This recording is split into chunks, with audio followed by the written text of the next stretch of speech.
Hello students, welcome to our tuition classes. आज हम decision theory chapter में question number 11 करेंगे। The probability distribution of the sales of a magazine for a newspaper vendor is as follows. एक newspaper vendor है और वो magazine cell कर रहा है और उसका प्रोबेबिलिटी डिस्ट्रीब्यूशन हमें दिया हुआ है। Number of copies demanded 10, 11, 12, 13 and 14. Each copy of the magazine cost him ₹3 and its selling price per copy is ₹5. अब ये ₹3 में लेता है मैगजीन और ₹5 में सेल करता है। दैट मीन्स ₹2 का प्रॉफिट होगा। And the unsold copies can not be returned. अब न्यूज़पेपर और मैगजीन में क्या होता है, आपको पता है न्यूज़पेपर एक डेट के साथ आता है। अनसोल्ड कॉपी कंपनी वापस नहीं लेगी कभी भी। So unsold copies can not be returned. How many copies of magazine should be purchase daily. Daily उसे कितनी कॉपीज परचेज करनी चाहिए। अब यहाँ पर है कि प्रॉफिट हो रहा है, वो हो रहा है ₹2 का। ₹5 में सेल, ₹3 कॉस्ट, ₹2 प्रॉफिट। लेकिन अगर वो न्यूज़पेपर उस दिन सेल नहीं हुआ या मैगजीन उस दिन सेल नहीं हुई तो ₹3 का लॉस हो जाएगा, बिकॉज कंपनी वापस नहीं लेने वाली है।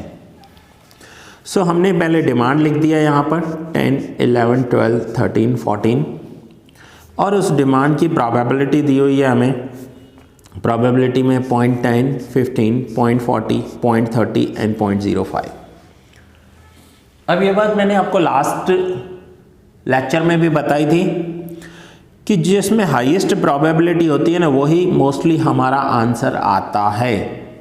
99% चांसेस ये ही होंगे कि इसका आंसर 12 आएगा, क्योंकि प्रोबेबिलिटी ज़्यादा है। तो देखिए कंक्लूजन में 12 कॉपीज़ लिखा हुआ है और 12 में हमें हाईएस्ट EMV मिल रही है। ओके, सो डिमांड में है 10, 11, 12, 13, 14, तो सप्लाई में भी लिखेंगे 10, 11, 12, 13 एंड 14। बिल्कुल सेम समय जैसे हम लास्ट करके आए हैं। और अगर आप ये लेक्चर बीच में से देख रहे हो तो मत देखना, सीक्वेंस में देखो। सारे लेक्चर्स आपको सीक्वेंस में देखने हैं। ओके, सो नाउ 10 कॉपीज़ का सप्लाई है या स्टॉक है या अवेलेबिलिटी है और सामने 10 का ही डिमांड है। तो 10 कॉपीज़ हैं, 10 बेचेंगे, ₹2 पर कॉपी, ₹20 का प्रॉफिट। नाउ सप्लाई में 10 कॉपीज़ हैं, स्टॉक में 10 कॉपीज़ हैं और 11 के कस्टमर्स आए हैं। तो 10 कस्टमर्स को 10 कॉपी सेल करेंगे, एक कस्टमर रिटर्न जाएगा, 10 कॉपी सेल हो गई, पर कॉपी ₹2 प्रॉफिट हुआ, ₹20 प्रॉफिट। 10 सप्लाई है, 12 डिमांड है, 10 कॉपीज़ 10 कस्टमर्स को सेल करेंगे, 2 कस्टमर्स वापस जाएंगे, ₹20 प्रॉफिट। हर एक में ऐसा ही होगा। And then XI into PXI करेंगे एंड टोटल आंसर आ गया 20। नाउ हमें ये समझना है। नाउ 11 कॉपीज़ अवेलेबल हैं, स्टॉक है 11 कॉपीज़ का और कस्टमर आए हैं 10 कॉपीज़ के लिए। तो इसे हम समझते हैं। अगर 10 कॉपीज़ के लिए कस्टमर आए हैं तो प्रॉफिट कितना होगा? 10 कॉपीज़ पर कॉपी ₹2 का प्रॉफिट, 20 का प्रॉफिट हो गया। अब 11 कॉपीज़ हैं और 10 के ही कस्टमर आए हैं, तो एक कॉपी बच गई, तो उस एक कॉपी का लॉस होगा। अगर एक कॉपी बची हुई है तो उस एक कॉपी पर ₹3 का लॉस हो रहा है। दैट मीन्स -3, सो नेट 17 का प्रॉफिट होगा। फिर से बता रहा हूँ, 11 मैगजीन्स अवेलेबल हैं जो इन्होंने लिए हैं। इसमें से 10 मैगजीन सेल हो गए, 10 मैगजीन सेल हुए, पर कॉपी ₹2 का प्रॉफिट हो रहा है। सो 10 इंटू 2 20 का प्रॉफिट हो जाएगा। एक कॉपी सेल नहीं हुई, उस पर ₹3 का लॉस हो जाएगा। लॉस है, नेगेटिव में लिखा है, सो ₹17 नेट प्रॉफिट हुआ। ये ₹17 हमने यहाँ पर लिखा है। नाउ 11 कॉपीज़, 11 के ही कस्टमर्स आ गए, सारी कॉपी सेल हो गई, पर कॉपी 2 रुपीज़ मीन्स 22 का प्रॉफिट। 11 कॉपीज़ अवेलेबल हैं, 12 के कस्टमर्स आए हैं, 11 कस्टमर्स को 11 कॉपी सेल हो जाएगी, एक कस्टमर रिटर्न चला जाएगा, 11 कॉपी सेल हो गई, 22 का profit. And same here. Now 12 copies, अब हमारे पास 12 कॉपीज़ अवेलेबल है। अब 12 कॉपीज़ अवेलेबल है, फर्स्ट कंडीशन में कस्टमर 10 कॉपीज़ के लिए आए हैं, तो कैसे करेंगे। अब 10 कॉपीज़ के लिए कस्टमर आए हैं तो प्रॉफिट कितना होगा, 10 कॉपीज़ सेल हो गई, पर कॉपी 2 रुपीज़ का प्रॉफिट, 20 का प्रॉफिट। अब 12 में से 10 कॉपीज़ सेल हो गई तो 2 कॉपीज़ सेल नहीं हुई, अनसोल्ड कॉपीज़ हैं 2, 3 रुपीज़ पर कॉपी लॉस हुआ, सो 2 इंटू 3 6 रुपीज़ का लॉस हो गया, माइनस करेंगे, नेट 14 रुपीज़ का प्रॉफिट होगा और वो यहाँ पर दिया हुआ है।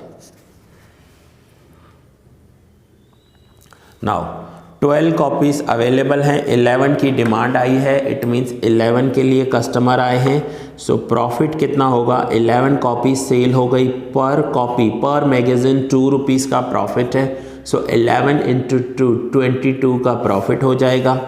लॉस, अब 12 अवेलेबल हैं, 11 सेल हो गए तो एक कॉपी सेल नहीं हुई और उस कॉपी पर कॉपी 3 रुपीज़ का लॉस हो गया, सो 1 इंटू 3 रुपीज़ लॉस, सो 22 माइनस 3 19 रुपीज़, 19 रुपीज़ का नेट प्रॉफिट, ये हमने यहाँ पर लिखा है। नाउ 12 कॉपीज़ अवेलेबल है, 12 के ही कस्टमर्स आ गए, सारे कॉपीज सेल हो गए, पर कॉपी 2 रुपीज़, 12 इंटू 2 24 का प्रॉफिट। 12 कॉपीज़ अवेलेबल हैं, 13 कस्टमर्स आए हैं, 12 कस्टमर्स को 12 कॉपी सेल हो जाएगी, एक कस्टमर रिटर्न चला जाएगा, 12 कॉपी सेल हो गई, 24 का profit. And same here. So now XI into PXI करेंगे और उसका टोटल आया है 22.25। नाउ सेम 13 में भी यही करेंगे, 13 में आपको करके दिखा रहा हूँ, 14 आप खुद ट्राई करोगे, सेम इसी मेथड से करना, कोई नया रॉकेट साइंस नहीं है इसमें। 13 कॉपीज़ हमारे पास हैं, 10 सेल हो गई, अब अगर 10 कॉपी सेल हो गई तो उस पर प्रॉफिट हुआ होगा, 10 कॉपीज़ पर कॉपी 2 रुपीज़ का प्रॉफिट, इट मीन्स 20 प्रॉफिट। 13 में से 10 कॉपी सेल हो गई, सो 3 कॉपीज़ अनसोल्ड रही, 3 मैगज़ीन सेल नहीं हुई, सो 3 मैगज़ीन पर मैगज़ीन 3 रुपीज़ लॉस हो रहा है तो 9 रुपीज़ का लॉस हो जाएगा। 20 में से 9 माइनस करेंगे तो 11 रुपीज़ का नेट प्रॉफिट होगा, जो हम यहाँ पर लिखेंगे। होपफुली आपको ये पॉइंट अच्छे से समझ में आ रही होगी। देन नेक्स्ट 13 कॉपीज़ अवेलेबल हैं आज और 11 कॉपीज़ के कस्टमर्स आए हैं, सो 11 कॉपी सेल हो गई, 11 इंटू 2 22 का सेल हो गया। 13 में से 11 कॉपी सेल हो गई तो 2 कॉपीज़ अनसोल्ड रही जिस पर लॉस हो जाएगा, 2 कॉपीज़ पर लॉस हुआ, पर कॉपी 3 रुपीज़ का लॉस है, सो 6 रुपीज़ लॉस हो गया, सो 22 माइनस 6 16 रुपीज़ का नेट प्रॉफिट होगा, जो हमने यहाँ पर लिखा है। देखो ये चैप्टर है डिसीजन थियरी, इसमें आपको डिसीजन लेने हैं, बिजनेस रिगार्डिंग डिसीजन लेने हैं। ऐसा ना हो कि आप रोज़ 20 कॉपीज़ ऑफ मैगजीन्स मंगवा लो या न्यूज़पेपर मंगवा लो और बाद में सेल ही ना हो तो लॉस हो जाएगा। सेम नाउ 13 कॉपीज़ अवेलेबल हैं और 12 के कस्टमर्स आए हैं, सो 12 के कस्टमर आए हैं, 12 कॉपी सेल हो गई, पर कॉपी 2 रुपीज़ का प्रॉफिट, 12 इंटू 2 24 का प्रॉफिट।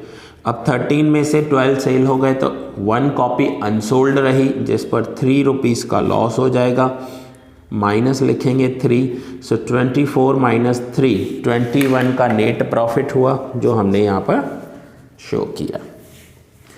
नाउ 13 अवेलेबिलिटी है, 13 डिमांड है, 13 में से 13 कॉपी सेल हो गई, 2 रुपीज़ पर कॉपी, 26 का प्रॉफिट एंड सेम 26 प्रॉफिट।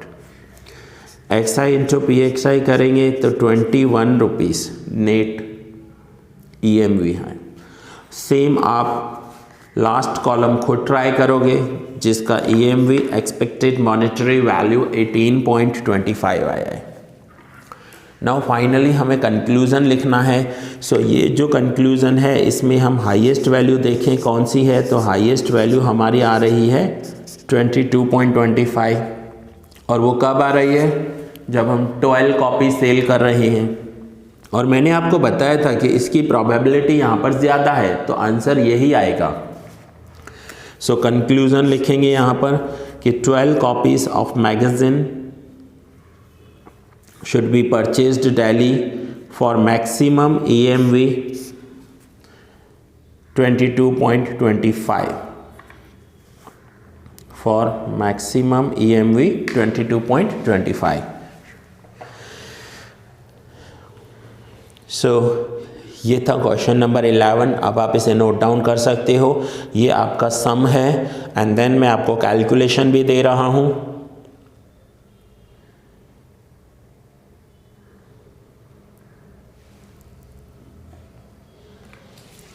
और एग्ज़ाम में ये कैलकुलेशन आप कर आना, क्योंकि कैलकुलेशन करके आओगे तो पेपर चेक करने वाले प्रोफेसर को पता चलेगा कि आपने ये सम खुद किया है। So calculation, these are the working notes. Working notes are always the part of answer. So आपको ये वर्किंग्स दिखाने हैं। मैंने शॉर्ट में P और L लिखा है, आप पूरा लिखना प्रॉफिट और लॉस, तो क्या एग्जामिनर को पता चलेगा कि आपने पूरा परफेक्ट लिखा है। सो दैट्स इट स्टूडेंट्स, ये लेक्चर यहाँ पर ही पूरा हुआ। मिलते हैं नेक्स्ट लेक्चर में एक न्यू सम के साथ।